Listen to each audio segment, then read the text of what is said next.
But your first connection with sports is ice hockey. Is that a true story? Yeah. Okay. My mom, biological father, first stepfather, and her current husband is the Ohio State fan. Her second husband, he born and raised in Minneapolis, St. Paul area. Yes. Grew up playing hockey. Herb Brooks was his coach for forever. Are you serious? Yeah, yeah. Herbie and my grandfather actually were golf partners for a long time. No kidding. Yeah, fun fact of the day. So it was kind of just ingrained in me as a young kid. Sort of shoved me on the ice, and it was like a beautiful connective tissue between him and I. And we lived in the Southeast where hockey was really starting to take off. Right. The Florida Panthers were coming into being, right? Atlanta. Yeah, that was back when the Thrashers were around. The Thrashers. I played for the Junior Thrashers back in the day. You did? I did. How about that? Yeah, do you still have a sweater from the Junior Thrashers? I have the baby blue one. Okay. Yeah. So all right. It's my first time getting ejected out of a game was checking from behind, playing for the Junior Thrashers. So all right. I was an aggressive player. So what do you mean you got ejected? You got a major misconduct? A major misconduct. It was the first of many. I little anger issue, Chase. Youth hockey. Yeah. Okay. Had a little fun doing it. You worked out your youthful anger. I took it from that into yelling on camera, I think. Okay, that makes sense. By the way, much safer for others. Absolutely. Yeah. Yes. It's a less hostile environment. But yeah, I played pretty competitively up until I think it was like concussion number 7 or 8 and a torn rotator cuff. And then the doctor was like, "Hey, here's the thought.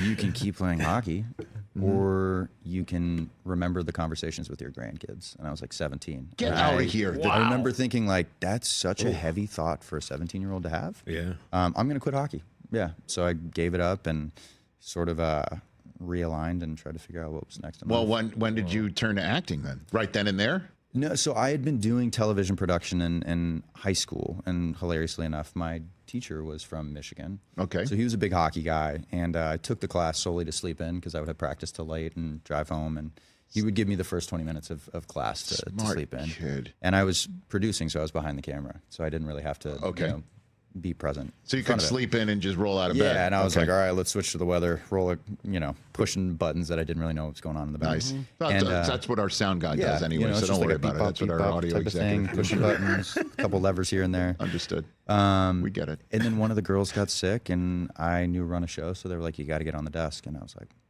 not doing that. Absolutely not. Like an anchor? An anchor on the morning announcements. So I ended up doing it, and I just kind of made a fool of myself because that's my self-deprecating way of making things feel normal. Okay. And he was like, you should get into acting. And I was like, all right.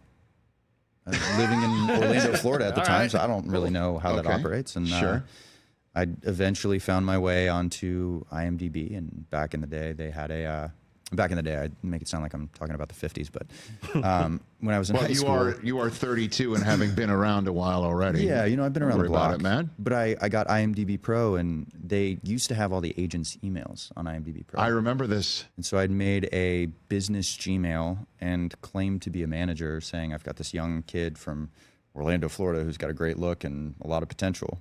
And I emailed everybody, and like one dude responded, and that was my first agent, and that's where it all started. Well done. Nice. Do you remember we got an IMDb Pro account when we started the podcast to try and reach out directly to PR people to get guests? Yep. It might have been right around the same time you got an IMDb Pro account. I feel like I'm responsible as to why nobody has 2011, something like that. Is that right? That's probably my fault. Is that right? Probably, yeah. Yeah. Nobody does it anymore. And so what was your first gig? My first gig was actually an episode on the show Stranger Things. So I had... By the way, great first gig. Doesn't suck. Yeah, did not suck. I had tested for both of the lead roles and did the table read back in the day when they were all tiny. Did you meet kids. Spielberg at any point in time? I didn't. I met the Duffer Brothers. I met the rest of the cast. Okay. Seeing Winona Ryder in person made me freak out internally and externally. I mean, an icon, truthfully. And then, they literally called 5 months later and were like, hey, we really appreciated Chase putting forth the effort. Like, we have a small little bit part for him. So I drive by in one of the episodes and yell something at one of the main characters and go on my way. So that was kind of the first one, and started doing commercials and all of that. And then after college, I just packed my car and on my way. And how'd you wind up on the Outer Banks radar screen? I asked this of Jonathan, so I'd love to get your 2 cents on yours. My experience versus Jonathan's was a little bit different. I had gotten the audition, and so a casting director that had booked me on a couple jobs, her name's Lisa Fincannon, an incredible person. Yes. They sent the casting over, and they sent the breakdown, and it said John B., 4 friends on a treasure hunt. I thought it was a Goonies reboot immediately because they make the pseudo names and they don't want to give all the information. And, right. So I was like, no, I'm not doing this. And I shouldn't have, because, early in your career, when you have $8 in your bank account, you should take any opportunity available. Yes. And a couple months later, they reached out and they were like, hey, we still don't have our guy. Will you read for this? And I was like, nope. Not going to be responsible for destroying the Goonies for this generation. That's not on my bingo card. Respect. And so they sent the script, and one thing led to another. I realized it was not the Goonies. It was different. Yes. And I read for it. 5-6 days later, I got a call. I said, you're taking a red-eye to Charleston to meet with the creators. 4 days later, I got the job. I asked to go home to get my clothes, and they said, you can't leave. And I literally was using clothes from the costume department because I came with like a pair of shorts, flip-flops, and 2 T-shirts because I just didn't think I was going to get the job. So that was where it started for me, and it's almost been 6 years. Changed your life, right? Wow. It did. Yeah, very thankful for that show and the people around it. I mean, like I said, Jonathan and Madison Bailey were both not just co-stars; they're like family. We were at dinner last night, just kind of talking about it, reminiscing on how crazy the last couple of years have been and how much it has truthfully changed our lives. Craziest thing they've asked you to do on that show? Oh, I don't want to get in trouble, but I've done some wild things. I mean, I jumped off of like the 3rd story of a boat this season.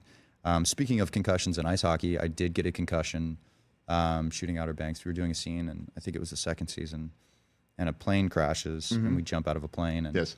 One of my co-stars pushed the door open that I was holding, and came back, hit me in the head, and knocked me out cold, and ended up in a hospital in Barbados, getting a CAT scan, looking at my dome. A Barbados hospital. Yeah, that's a fun experience. Yeah.